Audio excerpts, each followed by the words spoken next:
You know, when people think of Hickman County basketball, usually Henry Edwards is one of the names that comes up pretty regular. He coached, how long did you coach over in Hickman County? I retired from Hickman County with 30 plus years, head boys basketball coach for 10 years, assistant coach for 9 years, athletic director for the rest of the time. Yeah, okay.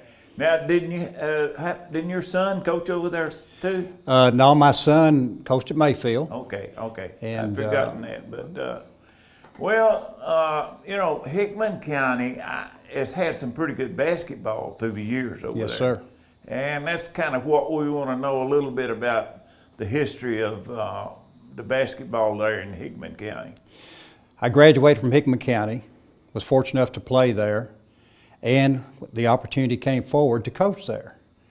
When I was in high school, coaches moved around a lot more than what they do nowadays. I had 4 different head coaches when I played there. But went to school, got my degree. Basketball's always been a big part of my life, and was lucky enough to come back and secure a job as a middle school coach, and just worked my way up all the way through the ranks. 9 years as an assistant, 10 years as a head, all throughout the 90s, and then came back for 2 more years in the 2000s. Worked under 2 great coaches, Mark Cooper, Todd Johnson. Todd Johnson, a graduate of Hickman County. Mark Cooper came there and did a lot of good things for the boys basketball program.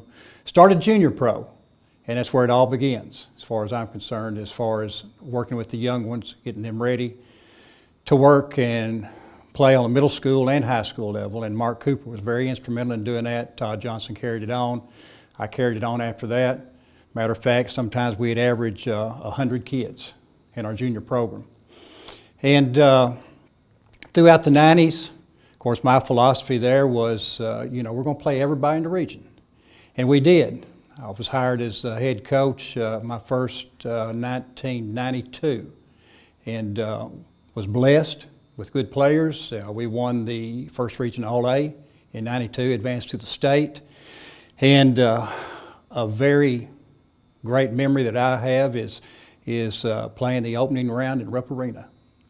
And those that are not familiar with the All-A in the state of Kentucky, that came about in the early '80s. And I didn't really know this, spent a lot of time talking to Craner Sloan and other individuals, older coaches. And the early '80s, I think they had anywhere from 6 to 8 teams. It was not statewide at that time. Carlisle County was the first winner of the All-A on that level.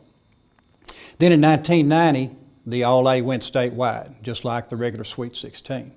The KHSAA does not endorse the All-A. This is more or less basically an invitational, but it's still good. Yeah, because never understood that. Why Kentucky is the last state to not classify. And they probably won't, because with Lyon County being a small school, they won the Sweet 16 last year. I used to always tell Craner it was his fault because they got beaten triple overtime, you know, in the finals. But Kentucky's the last remaining state. There's not straight classification in basketball. But anyway, we were lucky enough to win that. Played Henry County first game, beat them. Hancock County, we played the next game, and I think they beat us 5 or 6 points. So we came back and was fortunate enough to win it again in '98, the All-A region, won. And that year, Eastern Kentucky University hosted it.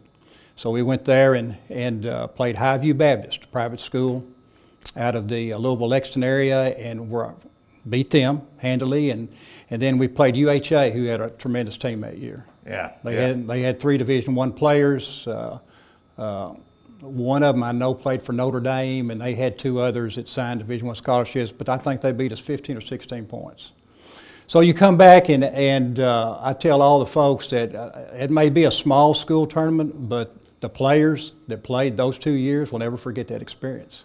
It's true. You know, I think about some of these small colleges that have their conference and so forth. It's just as big to them as a SEC, but it's not well known by other people, but it's a big thing. Well, of course, this gives small schools a chance to compete for regional title 2 times. Got the All-A, then you come back and you have your regular regional tournament also. And the 98 team won the Region 1 and then came back and we were beating the finals of the regular region, beat Mayfield first game, beat Marshall County the next game, and Graves County beat us. They had a tremendous team in 98, I think beat us 11 or 12 points. So it was, I mean, it gives you an opportunity 2 times to participate in a state tournament. In my tenure, we were able to win 3 district titles and advanced, of course, the regional tournament, and finished in the semifinals numerous times. And I not only coached basketball at Hickman County, but I was also the head softball coach. And we had 2 tremendous softball teams in 93 and 94. And this was before the All-A region in softball, and we won the region 2 years in a row, 93, 94, girls softball, advanced to Jack Fisher Park in Owensboro. So Hickman County has got tremendous tradition, not only in basketball, but in other sports also. And I was very blessed to have good players. They can say what they want to about coaches, but good players make a good coach. You're right. And during my tenure, I was telling somebody the other day that I had at least 1 all-purchase player either on the team or honorable mention. And one year we had 2 players. So I was blessed to have those players come through when I was a head coach at Hickman County. Can you just name 2 or 3 of those players that were good down there in Hickman County? I sure can. Right. I can name more than 2 or 3. Okay. I'll just start with one of the better ones to really ever put on a Hickman County uniform. That's my cousin, Sam Harper. He played for the legendary Adolph Rupp, University of Kentucky. You had Larry Stewart, who played for Middle Tennessee in the OVC. And you had Kenny Davis, who was probably the best all-around basketball, baseball. And he played for Berry College in Georgia.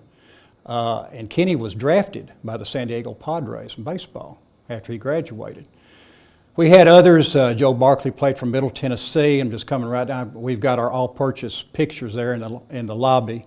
I'm just trying to come down the line there. We had Michael Davis, who played at Union University at Jackson.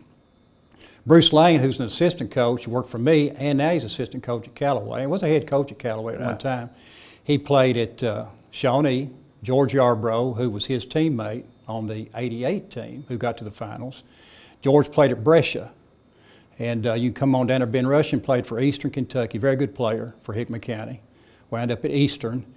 And we had others. Anthony Beard played for Volunteer State, 2-year school. Eric Kearney played for Jackson State, 2-year school. So we've had numerous graduates. Eugene Alexander, almost forgot him. He's not only played for Georgetown College, but he's got a NAIA championship under his belt.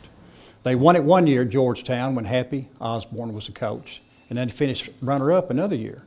So we've had numerous players come through, basketball-wise, that have gone on to further their career. I knew there were some really good players down there through the years, but again, they haven't been known like the players up in Louisville, Lexington. They just got a bigger market up there, and exactly. And so many people don't know that we had as many good coaches and players down here in this area. And that's one of the reasons that we are interested in doing something like this. Well, this is great what you're putting together. And you talked about, I know we've got good coaches now in this region. And a lot of the people north of us think that Western Kentucky stops at Owensboro. And they kind of forget that we kind of go on down closer to the Mississippi. But the first district, the river counties, in the 90s, I mean, tremendous teams. Fulton County, Fulton City, of course, Carlisle. Coach Sloan, which I spent a lot of time with him over the years. It never did bother me to pick up the phone and call an older coach and say, hey, what would you do in this kind of situation? And when you really think of the 90s, I was thinking about this the other day. You had Coach Sloan at Carlisle. You had John Tyler. Brian O'Neill came into play at Carlisle in the late 90s, and he'd been doing it forever. Then you come over there to Fulton City with Sam Miller Sr., Sam Miller Jr. The 93 Fulton County team was tremendous. Then you go over there to the second where you're talking about Paducah Tillman with Steve Dreer and Billy Chumler. And you go over to St. Mary's where you're talking about Steve Middleton. I think he ran about a 4-year gauntlet on the Class A as far as region. And you go to, before all the consolidation, you go to Jimmy Long at Heath. He's a Hall of Fame coach. Yeah. And you go to Roy McCamey, who coached at Lone Oak, and he He got to I think the semis maybe with Hazard, and I remember a story about Roy that he always told me. Of course, we talked numerous times when I was still coaching that, he said if he ever made it to the state tournament, he'd go out and kiss the middle of the floor. And he did. He's got a picture of it. But you have him, and of course you have, I'm just thinking, Kirk Childs here at Marshall County, Doug Lyles here at Marshall County, Callaway County, Ron Green, Hall of Fame coach. So, and Murray High, one of my favorites, Kerry Miller, who's not with us anymore, Ron Green. And of course, you can't leave out Scott Slosher of Mayfield. We talked numerous times and became good friends over the years, battling each other. That the 98 team that I had, we had to beat Mayfield 3 times, and were able to do it the 3rd time, first game of the regional tournament. But Roger Fields was over here and talking, and I didn't realize that Roger had as much success as he did. Yes, sir. Tremendous coach in the 80s, early 80s. They beat Hickman County in '79, I think, 1 point. And I'll bring back the Hickman County team of '73 is the only team as of right now from Hickman County to make it to the Sweet 16. And back then, of course, the Sweet 16 was in Freedom Hall. Dale Ray was the coach. But that was a group. Of course, I graduated in '72. We all played together. The previous coaches either left on their own at Hickman County or they left for another reason, but every one of them that I talked to said they never should have left Hickman County at that time. We want to go back and get as much as the old stuff as we can right now, and then we'll work up to Lyon County right away. But I was over in Crittenden County, and I had seen this in my book, but in 1931, Tulu was state runner-up. In 1931. Never knew that. I know. I've seen their trophy over there. It was really good. But anything unusual you can remember it happened while you were coaching? Well, it wasn't funny at the time, but I can remember it to this day. We were playing one of our district rivals, big rival, matter of fact. Our gymnasium was full. And we got out on them pretty good. And we're there in the 4th quarter, and a Coke bottle comes right by my ear.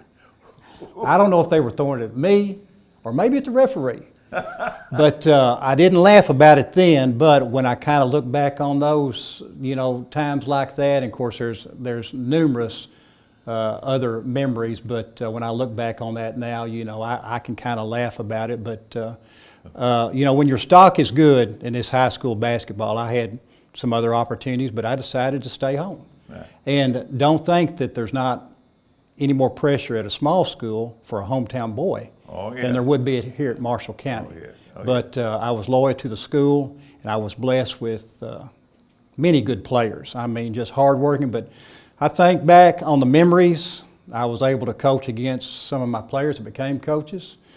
I was able to coach against players and their sons, and I was able to coach my son.